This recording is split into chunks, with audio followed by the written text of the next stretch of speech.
I think it might have been Tupac, like talking about writing about what you know. And he wrote about, the stuff that he was learning on the streets. And I just remember thinking like, yeah, as long as I write about what I know, then I'll be okay. What I knew, was self-medicating. And, what I knew was that pain of feeling like total, isolation from the normal world, not feeling like I was normal, not feeling like I was worthy of love in the same way that everybody else was,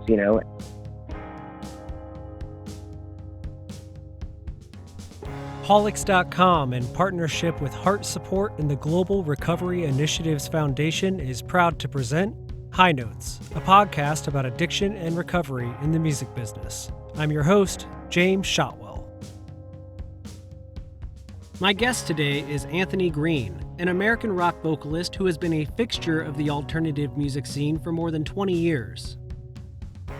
Anthony is probably best recognized as the frontman for the band Circa Survive and the group Saosin, but he's also an accomplished solo artist whose latest recording, Live at the Social, was released on Bandcamp earlier this year.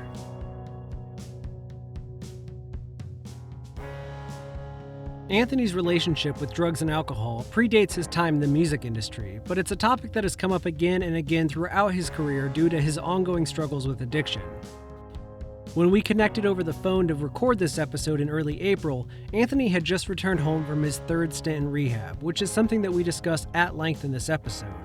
However, before we get there, I need to give you a disclaimer.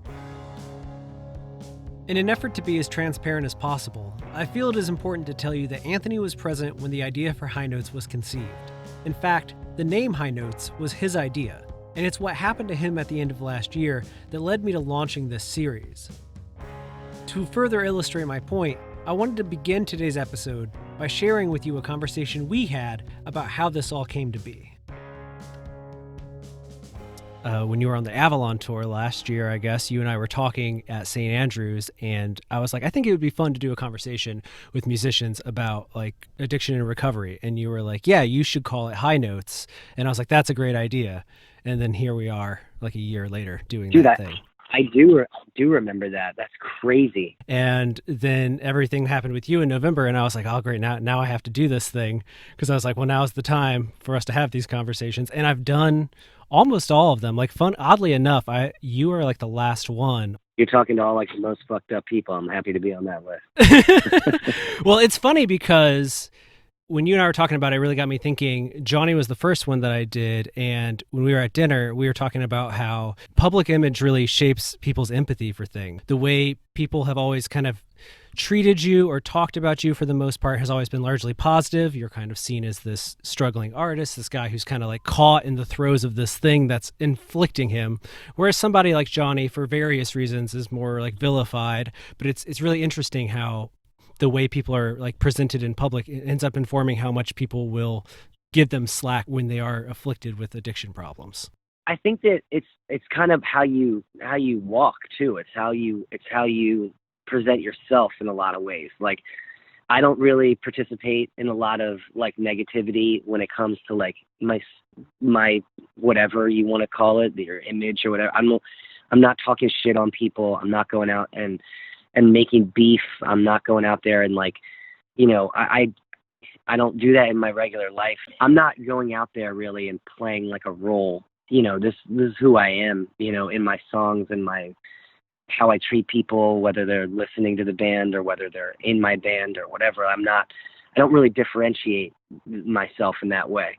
So I think that how you are really does come through. And if you're going to go online and talk shit on people and talk shit on things and be negative, then you're going to attract a lot of negativity, And if you're going to be positive and you're going to spend your time, building people up and, really supporting good causes and using what little you have to give back and the good of things, then that's going to come back to you also.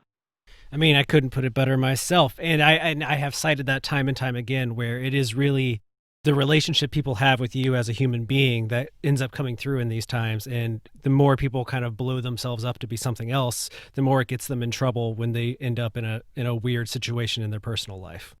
I see that a lot. Like, I think that this is a strange job to have when you have, when you're in a position where you have fans or whatever you want to call it. You have people who are supporting you, or people that look up to you, or whatever. When you're making art, that's just something that happens because art speaks to something that's inside of everybody, and not everybody has the capacity to go in and reveal that part of themselves. It's communicating and being honest and open is hard enough just in our daily living.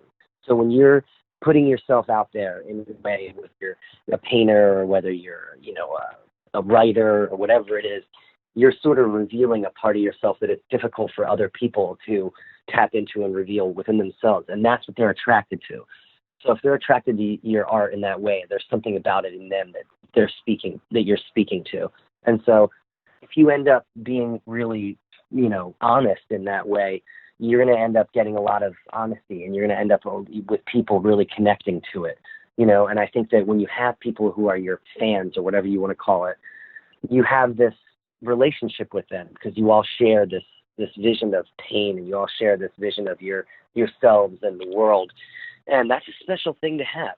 Anthony is making a great point. As listeners, we are often attracted to musicians that are able to say things that we feel within ourselves but struggle to put into words. That attraction is the magic of music. You may be thinking or feeling a certain way for years. Then, seemingly out of nowhere, an artist comes along and writes a song that speaks to your exact experience. And in that moment, you feel less alone. You feel understood. That's a powerful thing. And it's a power that Anthony not only recognizes, but sort of fears, as he explains here. I cherish it. It's one of the things that's helped keep me alive on this fucking planet, because there's this sense that I'm not alone, that I have this community of people that I can express myself to in this unique way that I can do it, that feels good for me, and that they can sort of reciprocate it. And I know that they're going through it too. I know that they're experiencing it. And I cherish that, but it becomes a difficult thing, because I think a lot of artists that have that, people will put you on a pedestal, and then you can start thinking that you're on some pedestal. You can start, you can believe that. And that's just not the case. You have the ability to speak to the thing that's inside of everybody, that, it's like a skill, just like any other thing. It's a thing, just like somebody who's good at, carpentry, or a good cook, or, a great teacher. And so I think it becomes difficult for artists who are sensitive people to begin with, who have that relationship with people, because you end up starting to feel like you're something that you're not, and you're not special, or you just have this thing, you're not any more special than a teacher, or somebody who is a good manager, or somebody who is, a great painter, or whatever. You just have this thing, and it's valued, and it's out there, but you're not like, how they used to look at like artists and musicians in like the 80s and 90s. You're not like some special privileged, hierarchy of a thing. And I think that for some artists, it becomes very challenging to not take on this role of like, oh yeah, like I'm like something special, and I'm like, this thing, and when I see artists doing that and taking on that role, it really messes with their art, really messes with their relationship with themselves and their fans. And it can become extremely volatile when you're talking about mental health and drug and alcohol addiction, which is something I think is already prevalent for people like us, because when you have that pain, this is something that can really bring people together. And it ends up, a lot of the times in that area, it ends up like really separating people. It's no secret that musicians often suffer from addiction, but not everyone writes songs about it, and certainly not everyone feels comfortable discussing it on an open forum like this show. So I wanted to know why Anthony did. What made him so comfortable sharing his experiences with fans? I don't know that I ever made the conscious decision to do that, like one way or the other. I think that I have just always written about things that were truthful and honest within me, and that this just became one of those things where it was like, oh yeah, this is like, it's like my therapy in a way, in a lot of ways. This just became a thing where like I was dealing with it in that way, where I spoke about it and I wrote about it, and I never really was like, I need to, make this my thing. It was just like, this was my thing. I have these struggles with drugs and alcohol. I have these struggles with myself. And music was a way of dealing with that and expressing that and reaching out, and that's just how it happened. In his best-selling novel, High Fidelity, author Nick Hornby asks the question, what came first, the music or the misery? In the case of Anthony Green, the answer is adolescence. It was his teen years that led Anthony to start drugs and alcohol, and when he discovered music, it was not viewed as a solution to his problems, but as he explains, it was just another escape. Whether it was like escaping into a song or a record that like made me feel, brought me outside of myself in a way, or like helped me cope, like then, writing about it and expressing it in that way, like almost like emulating the people who, came before me. Like today is a interesting day because today was the day that Kurt Cobain passed. And I always looked up to him as an artist just because of that same thing. Like what he was writing about spoke to me, like the way that he expressed his pain and discomfort with himself or with the people around him or whatever he was going through. I never imagined that it would be a thing that, in writing, I was just like, oh yeah, I want to tap into that same part of myself that he sort of is a part of, where he's like seemingly dealing with it in that way where, music is like helping him get through it.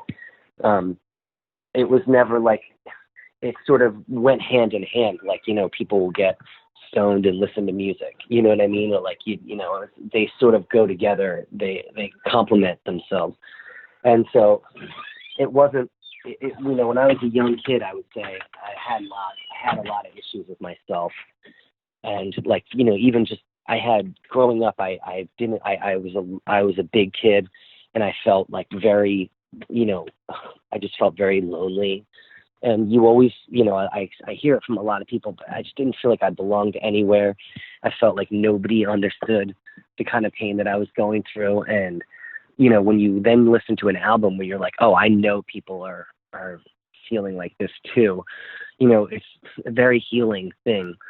And then when I was writing, it was like, that was just something that I was used to, like, oh yeah, like I'm writing about the thing that's in me that's hurting the most and that maybe I'm like embarrassed about the most or that I'm hiding the most. I remember hearing like somebody in, I think it might have been Tupac, like talking about writing about what and he wrote about, the stuff that he was learning on the streets. And I just remember thinking like, yeah, as long as I write about what I know, then I'll be okay. What I knew, was self-medicating. And, what I knew was that pain of feeling like total, isolation from the normal world, not feeling like I was normal, not feeling like I was worthy of love in the same way that everybody else was, and when I found drugs and alcohol, everything just clicked. And I found this immediate way to feel better and to ease that pain. And it's a dangerous thing, for somebody who's just like in so much pain. And then you find this thing that takes away the pain for a little bit. But it's like the old cliche of like the selling your soul to the devil type of thing. Like, oh yeah, you get rid of the pain for a little bit, but it just saves it and collects interest. And it's some way down the line, you're going to have to feel it. It's going to come back to you. I was thinking about that idea of escapism in your songwriting recently when Saosin put out, I guess, the official version of I Can Tell There Was an Accident Here earlier. Yeah. Because it so much captures what the energy in the world of alternative music was like in 2003, but that whole song kind of has that vibe to it to me, where it's just like, I'll die doing this if you give me the option. Yeah, I mean, you hit the nail on the head right there. That was the last song I recorded with the band.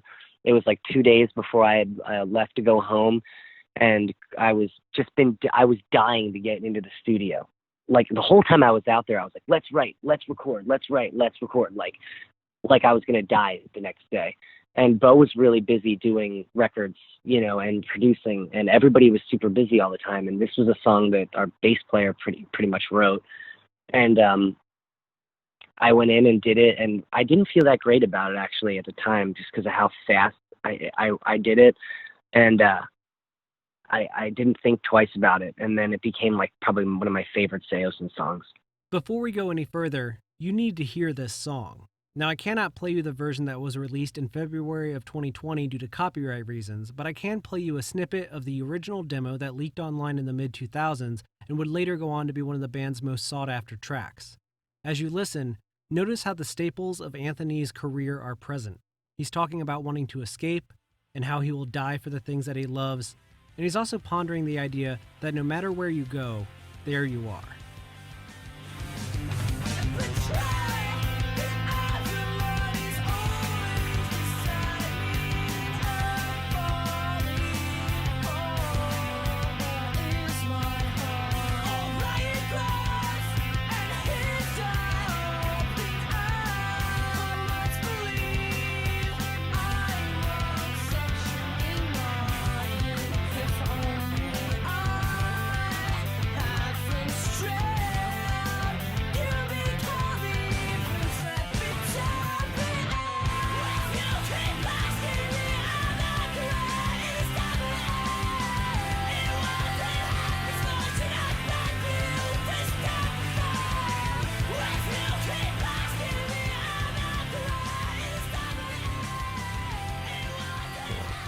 I think that the song itself is sort of like was like lamenting on my relationship with my girlfriend at the time, who was my wife, who was just like wanting to know what I was doing, like whether or not I was gonna be with her or not, or whether or not she was gonna move out there, like all these things that were just uncertain that I couldn't really give answers to, and feeling like I missed this thing at home. Like I had this life back in the East Coast that I was putting on hold, that I thought someday the lines would meet up, and we'd be able to sort of all, like I'd be able to be with my family, like at the time, like my mom and dad, my brothers, like I'd be able to be a part of that world and be a part of the world that I was building out there.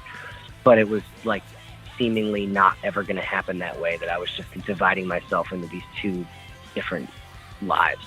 Now, to talk about your relationship with drugs and alcohol as it relates to being in these bands, be it Saosin or later Circa Survive, I know that there's been highs and lows in terms of like what's happening with you and how it affects, at least in your mind, some of the records, like Dark Waves is an album. Whenever I talk to you about it, you're like, that was a dark time for us as a band. Like, how do you address this problem that you have with them initially? And then, it's amazing how they support you through it. You know what I mean? But not everyone has that. Sometimes this thing comes out or it presents itself and the band kind of abandons that person or it doesn't work out. So how was it? I guess we can go with Circa. How did those guys learn about your struggles? And, what is the thing that you think has held you together through all those things?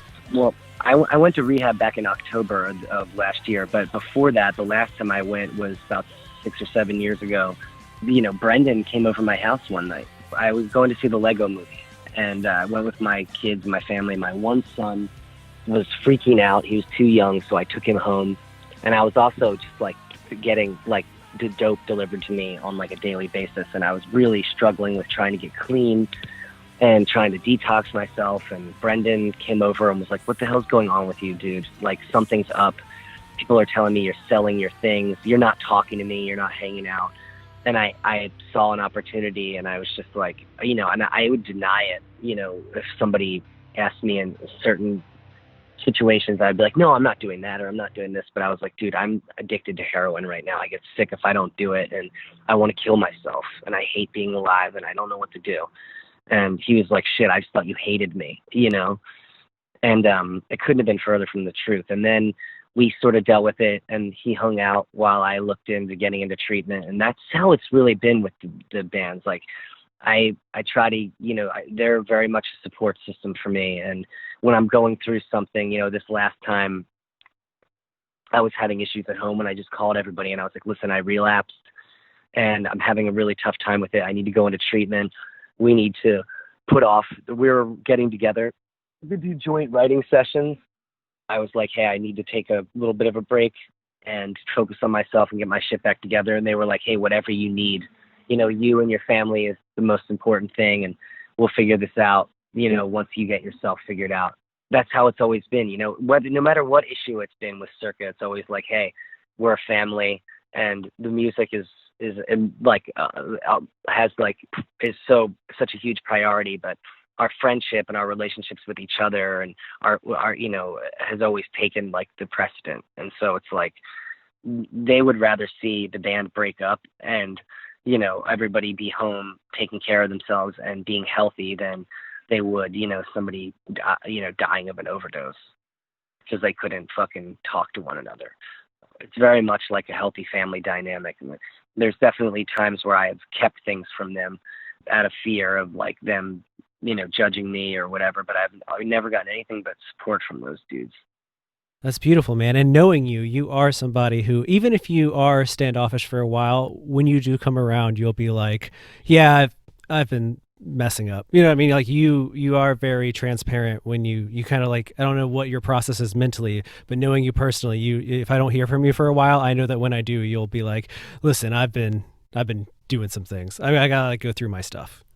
Yeah, I mean, I try to use like that relationship that I have with those people as like a special thing. And when I'm going through that shit, it's not something I want to do. It's usually because I'm trying to deal with some kind of pain or some kind of discomfort internally, and that usually doesn't work for me. Like, I need to reach out, I need connection, and I need people in my life to help me with that stuff. So it's always been a thing where that lack of connection, that lack of a relationship is always something that is like something that I need to help me get through it. Like many guests on our show, Anthony has been to rehab on more than one occasion. We all like to believe the storybook idea of recovery, where you decide to get clean, you go and get help, and then you live happily ever after. But the truth is, staying clean for the rest of your life is a great challenge that many people struggle to ever achieve. Even those who go to rehab and seek professional help are prone to relapsing, and sometimes that happens more than once. But what I wanted to know from Anthony is whether or not admitting that you need help gets any easier with time. This is actually my third time, and it was a thing where like I was just coming to a point again where I was like, using and being like, okay, I'm gonna stop, and this is how I'm gonna stop, and then I couldn't, and then I kept not being able to, and I was like, thinking like I'd be better off dead. And when that stuff starts happening, you start really thinking like, damn, like I have children, I have this family, like maybe I would be better off dead, but maybe it's more important for me to see if I'd be better off if I just got my shit together and went through the pain and the struggle of dealing with it in the appropriate way. And that's a lot of what it is. It's just dealing with things in the appropriate way. Like, everybody's going through pain, everybody's going through hardships, and when you deal with it internally and you're not talking about it and you're not sharing it, it overwhelms you. It becomes this guillotine that's just coming down. And when you talk about it, you deal with it openly and honestly, there's a lot of clarity, and a lot of that darkness like dies in the light of exposure. So it's a thing where I desperately needed that, and I saw it as a thing that was valuable to do, not just for myself, but for my family. And I was embarrassed about how I let it get so far and how I fucked up to begin with. But again, it's like, I had to kind of face it. And people were asking me about what was going on and about why I wasn't posting and about why I wasn't around. And I didn't see it as a really big deal to just let the people who support me, and it seems like they care about me too. It's not like my relationship with those people isn't like a black and white thing. It seems like they want you to be happy and they want you to be healthy. And I saw it as an opportunity to just let them know, like, hey, I need a little space right now because I'm fucked up and I need to get myself back together. Do you think you learned something about yourself or about this process through this most recent bout of recovery that maybe you hadn't realized about yourself before? Or what are you taking away from this experience? I definitely learned that I have a lot more growth needs to be dealt with. Like, I have a lot more stuff about myself that I need to become more familiar with. I'm learning the true value of that connection with the people that are the closest to me. and how I need to just lay it all out there, and I get nothing from keeping it in or trying to poise myself as being in a healthier place than I actually am. And, one of the things I learned was that for a long time I was like using marijuana as like a thing that would help me cope and help with my anxiety. And I think that actually did a lot of harm, and it wasn't really helping me. It was like kind of making me more anxious, and it was making me a little bit more confused. I've been smoking my whole life. I maybe took like a year or two off when I got clean last time, and then thought like, this is an okay thing for me. I don't think it's something I can keep in my life anymore. Just, with how much work I have all the time and that I enjoy, and my family, and it's just something that wasn't helping me. And I definitely making that decision to say like, I need to, on top of the dope and all that stuff, like I need to just not have marijuana as part of my life. Like that was a huge thing. Yeah, and last time I saw you, you were really into doing some yoga, doing some meditating. Is that something that helps you through this? Absolutely. It's been a huge part of my life. I'm getting more into it now. I think that when you're getting stoned, like it seems like you're meditating and you're like, oh, you're so great. But like being truly with myself has been a hard thing for me. And I think that seeing it that way when you're high is a different perspective. So I've been, doing yoga and meditating and doing group therapy and like one-on-one therapy and really trying to fix some of those things that were keeping me isolated. How is this time in isolation, quarantine, whatever you want to say, been like for you? Because we're trying to get the show out sooner than later because of what's happening, because, there's a general concern about anyone in recovery being, just having too much time on their hands right now. So what has it been like for you? It's been nice to be home with my family, and I luckily I can do my work anywhere. So I've been really focusing on writing and like kind of reconnecting with my kids, playing a lot more with my kids. It's been cool. The homeschooling thing has been cool because I've been able to be home with them and I don't know, like be part of their education and be a part of their daily life in a way that like gets interrupted a lot when I'm leaving. So I've been really enjoying the writing part of it, being able to play with my kids and be home and maybe go play like a kind of a virtual show and not have to like go travel and spend a couple of days away from them. And it's been a challenge in some ways, but I've really been enjoying it. Been cooking a lot, getting up with them in the morning. It's a blessing. I think advice is tricky in times like these, but as far as advice goes for people or anyone that maybe is listening to this, I know from being around you that people come up to you and share stories with you about their own struggles. Like when people come to you and say, hey man, I'm caught up in it right now, what do you usually tell people as like a first step to take? Well, I wouldn't, I'm not like I'm not the quickest to start giving people advice, but I think that, just finding a support system and finding people you can talk to, like, if it's drugs and alcohol and you find yourself in a hole, like I think getting into treatment is really important. And just talking to people, not keeping it to yourself, talking to your loved ones, your parents, your friends, your closest people. I think that would be the most important thing. And really listening to them too, like the people who care about you, like talk to them about it, but really listen to them. Don't have your mindset that things are one way or the other. That's great advice, man. And how does Anthony Green feel about the future right now, looking ahead? Because you are the guest who is, I guess, most recently have come out of a rehab situation. You're on the mend. You're at home now. How are you feeling about the future looking ahead? I feel the same way I did about it 2 or 3 months ago. It's not mine to tell. It's not my job to really worry about it too much. Like I just try to brace myself every day for the world that as it comes on its own terms. And as the world starts to unfold on its own terms, I want to be able to roll with it, and not really resist what's coming and just try to roll with the punches. I just realized now that we've been talking for like about 30 minutes on this topic, and we not once really talked about the role of art in all of this, which I think is kind of beautiful because I try so hard to steer away from that. And we talked for like 30 minutes. I don't think we actually talked about songwriting or the music business as a factor in this, which I think it's important because you are sharing that it is a personal journey that you've been on. Music is just like an element in it. Yeah. I couldn't speak on the music industry or art and as the role in it, because it's my life, mm-hmm.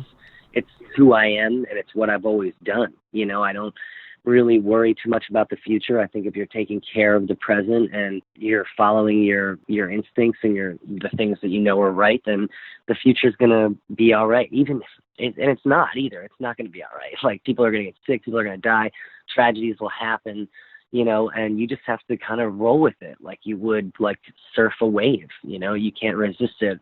You can't try to stop it. You just have to find a state of grace where you can just, dance with it.